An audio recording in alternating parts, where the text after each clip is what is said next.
Thank you, first of all, Dr. Houghton, who's in the nosebleed section, and also Mr. Krause for all their diligent work in this matter. They've made our lives a lot easier in bringing this to the forefront all throughout DuPage County, especially into the schools, like he said. My name is Nick, I'm 29, and I am a recovering heroin addict. And it just hit me. I'm sitting here at the end of this panel, and we do this quite a bit, and some of them are a little bit different. And sitting here tonight, there's Felicia, who lost her son, and then 2 other moms, and my mom is sitting right there, and it's really hard sometimes to think that I'm really blessed to be here tonight. I'm really grateful to be here tonight, and that I could very well have my mom sitting amongst them. So I think it's really bold of you ladies to be here tonight as well, so that no other families have to go through, what you did, and what ultimately I was on my way to. I didn't wake up one day and think that I chose to be a heroin addict. It's something that is progressive in my story, and something that I never thought that I would be in life. I thought, playing hockey my entire life, that I'd be coming and talking to high schools like as an NHL superstar, because I just scored the game winner and the Stanley Cup final. But here I stand in front of you as a recovering heroin addict, which I'm going to be for life. A little bit about me growing up. Like I said, I'm 29. I have a younger brother who is 4 years younger than me. Born and raised in the same house, same parents, and same opportunity at life. We had a middle-class family. Worked hard for everything that was provided in our life. We got anything as long as we earned it. We had to make an honor roll to stay active in sports, which was baseball. I think soccer for like 5 minutes, and I realized I couldn't hit anybody, so it went back to the ice rink. So we worked hard for everything in our entire life. Me and my brother wanted to be hockey players when we grew up. Once we kind of realized that wasn't going to happen, my brother is now a Special Force Marine. He's on an aircraft carrier somewhere in the world right now, like Carmen, San Diego. So who knows where he is or what exactly he is doing, but I share that because, first of all, he's my hero and he does amazing things, but secondly, my mom has a son that's legit fighting a war against the Taliban in AK-47 rounds, and now me as a heroin addict, she has another son who's fighting a different kind of war. So she has 2 children at war, and for a long time there it was touch and go to see which kid was going to be the first one to ultimately, lose his life. But again, I didn't just randomly, magically become a heroin addict. Playing hockey, like I said, growing up, you get dinged up along the way. You get some injuries, and when you break a collarbone and a wrist, you go to the doctor in an emergency room. And that's where I had my first soiree with opiate narcotics. But before that, my story kind of starts with smoking pot and drinking. I'm not sure if those are gateway drugs. That's where my story started, smoking pot at 14 and drinking not too long after that. So if those are gateway drugs, I'm not sure. You connect your own dots on that, but that's where my story starts. Again, getting banged up in hockey, you get Vicodin. And at the start of it, I knew that it took away the physical pain, and it was pretty quick. And it kind of made me feel a little bit good at that time. But I had enough outside extracurriculars, per se, going on in my life, like a girlfriend and school and hockey, that I didn't really, delve into drugs too much other than just drinking and smoking a little pot with my friends, and didn't really even abuse my pills at that time. I was fortunate enough to go to Cleveland, Ohio to play hockey. Beautiful, especially this time of year. Not so much. But that's what I worked for my entire life. I got to go play hockey out of state, and I got to go travel around, live out of a bus, and with all my buddies and go play hockey. Like, that's everything that I worked for in my entire life. But when I was out there, I developed a kidney stone, about 19 millimeters. You can see it from space, I promise you. And when you have a kidney stone that large, you have to have a stent. It's just not going to pass through. So after about 9.5, 10 months of lithotripsy surgeries and stent, doctors in that meanwhile, I'm in legit pain, are prescribing Oxycontin, Norcos, and Vicodins. And started with 5 milligram Vicodins and ended with 20 milligram Oxycontins that maybe have gone up my nose once or twice in the process of that. That's where my opiate narcotics started.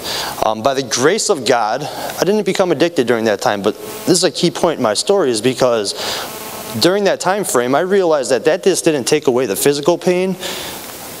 failed to mention that sometimes I didn't feel like I felt like I fit in all the time. Maybe not like a square peg in a round hole, but close to it. I never felt like I fit in. Granted, I was the captain of my hockey team. I was on the honor roll. And I also forgot to mention that I was on the honor roll for DARE when I was in 5th grade. That's key in my story. And I just draw a complete blank. Where am I at? Cleveland. No, I think I'm in Villa Park.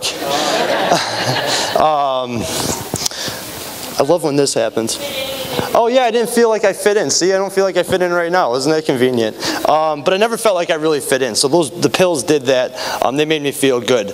I also I had a fiance at this time. I had a great job, and things were really good in my life at this point. But I have a fiance who I had a fiance who was one of my close friends today, but she has cystic fibrosis, and she had a double lung transplant in that process. So this is the time God works in a mysterious way. I had another kidney stone when she's going through all this, and this is when my drug abuse 100% when I became a drug addict. This is when I became pickled in my drug addiction. She was going through all this stuff, and I had kidney stones. It eliminated the physical pain, but then all of the pain, all of the extracurricular stuff in my life was gone with this little magic pill. This Oxycontin pill, this Norco pill, took away everything. I could be Superman at the hospital. I could go to work. I could not eat. I could do whatever I needed to do because I had these pills, and they controlled my life for 6 straight years. In that process, I lost a fiance. I lost a job. I lost my car. I went to rehab. I went to... Mom, how many? Maybe 15 medical detoxes in that time frame.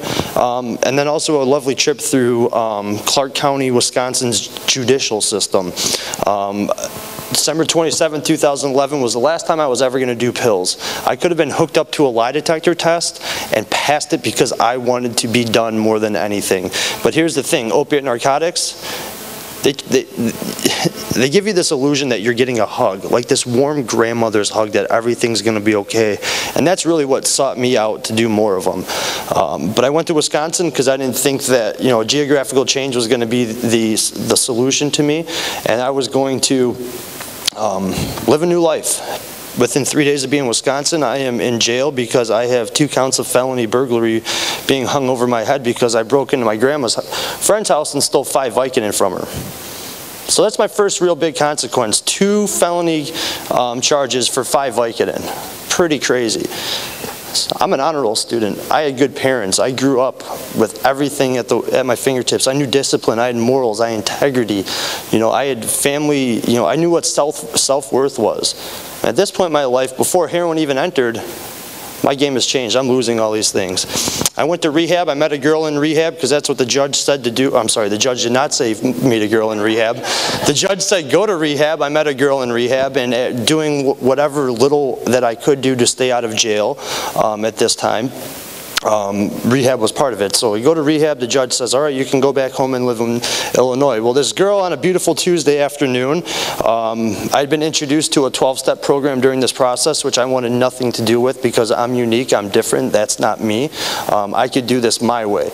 Well, come to find out Nick's way, Nick's program got him to those doors, and things weren't really starting to work out. Consequences are starting to rack up here, and the good things in life are starting to go down. As an opiate addict, I don't care. I lose that power of choice. I lose that power of care, and I don't care what's going to happen in the process. But it was a Tuesday afternoon. I won concert tickets from a radio station downtown, and we're driving home, literally the windows down 290, the Heroin Highway, got off at Cicero, hooked a right on Cicero, hooked a left on North Avenue, and 8 minutes off of being the expressway, not only did I buy my first bag of heroin, I was snorting my first bag of heroin. 8 minutes, my game had changed. My game of life became subsequently a lot more difficult because of one choice. The first time I did heroin was something that I've been looking for my entire life. After I threw up, after I was scratching, after I was done nodding out, I felt warm. I felt good. That little void, that square hole was now going in that round peg because I felt good. My game had changed forever because of that day. I get a fancy label of a heroin addict for the rest of my life because of that choice. Now again, I have a progressive disease. It just doesn't jump into being a heroin addict, and you can see how that went there. So over a 6-year span of going to jail and rehab and all those detoxes, things weren't really going away too quickly. I was a heroin addict for 11 months. I never once shot heroin. I only snorted heroin. So thinking that you have to use a needle to be a heroin addict, that stereotype can just be kind of thrown out, because you could snort it and it's just as good and it's just as addictive and it's just as deadly. In that process, I had pawned everything that I had owned of value. I pawned everything of my mother's value, including everything that was in her security deposit box at the bank. I committed a little bit of fraud through a company, doing some credit card scam. And I also was arrested on the west side of Chicago for possession, and had to spend some time in Cook County Jail. So actually, let me back up. I was, in this process of this 11 months, things were going away really quickly. Friends, family, trust is the biggest thing that I've lost in all of this. And I almost lost my life by some drug dealer who robbed me at gunpoint. So instead of, again, consequences are going up, instead of, chalking up as a loss to the game, heroin is dictating my life, because I decided after one choice, one use, to sell my soul to the devil, that I'm now getting robbed on the west side of Chicago at gunpoint from drug dealers. So instead of, again, skated by that one, I steal a gun from a family member and I'm driving around with a 9mm as a convicted felon, toting around a gun in the west side of Chicago, in a place I really don't even belong. The only thing that I ever got good from heroin was nothing. Like, nothing good came of my heroin use. I lost everything. I lost my dignity. I lost my morals. I lost my self-respect. I lost my trust in my family. Quicker again than in the 6 years that I did opiate narcotics. That 11 months, man, it brought me to my knees quicker than ever. Now, I knew what a 12-step program was in this time. I knew that I'm sick. At this point, at the end of my use, the 11 months was in February last year. And I knew I was like a stage 4 cancer survivor. Now, has anyone ever met anyone who, like a half-pregnant woman?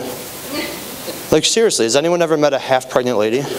No, like, it's not possible. You can't meet like a half heroin addict. It's a full-time job. Like, you just don't get to be a casual heroin user. It's a full-time job, 24/7, 365. You're not going to get a 401k. You're not going to get a vacation day. You can't take next Tuesday off because you want to take your girlfriend out. Heroin controls you. Heroin is your boss. He is your dictator of life. So Valentine's Day last year, I had $100 left to my... 2 years ago, thank you, wow, you guys are good. 2 years ago, right, woo. So Valentine's Day 2 years ago, I had $100 left to my name, and I knew that I wanted to take a girl out because it's Valentine's Day, right? Well, $100 to my pocket can only get me so far because I have to buy heroin. So I'm going to take this girl out, not that girl over there because she does heroin. Well, no, because then she's going to want some of my stash, and once I realized that I had to buy heroin as my date, like, that was like, throw up the flag, 15-yard penalty, like, I'm done. Like, I want to be done.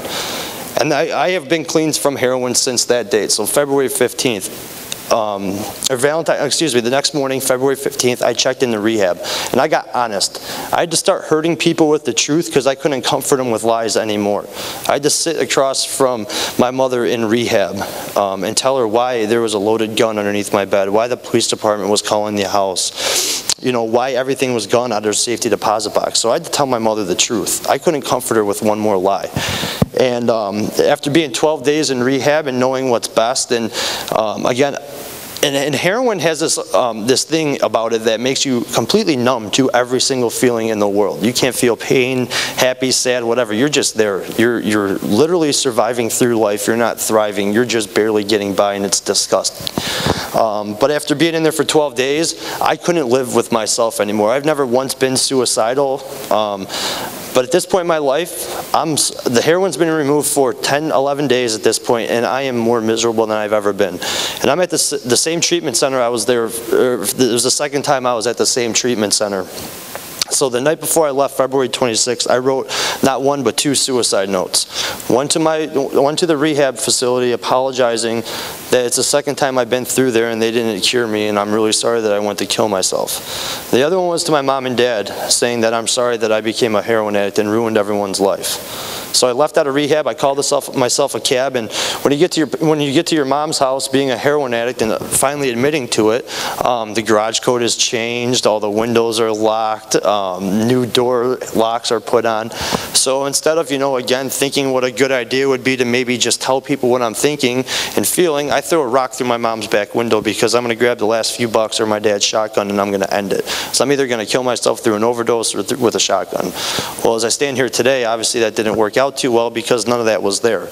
But I can't feel anything. And I did something that I never even thought that I could do, and it took me a long time to even admit. I took a butcher knife that was 8 inches because I needed to feel something and ripped through my left Achilles tendon and had to call the ambulance on my own suicide attempt, my feeble suicide attempt. So here I am. This is where my life is at. I was an honor roll student. I was a hockey player. I was a son. I was a grandson. I was happy all the time. I was full of life. And now I'm hurting myself in my mom's house and calling the ambulance.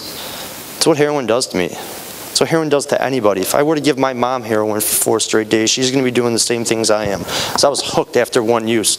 I became addicted maybe 3 or 4 times after that. Physically addicted. So I had to get honest. I had to do something different because I had tried to do this before, and apparently Nick's program doesn't work because look where Nick's program leads them to. Psych wards. Jails, rehabs, zero trust in any of my family. So I had to commit an entire year of my life to working a 12-step program. I had to go live in a sober facility that I hated at the time because they asked me to be accountable and responsible and live like a normal human being because I don't know what that is.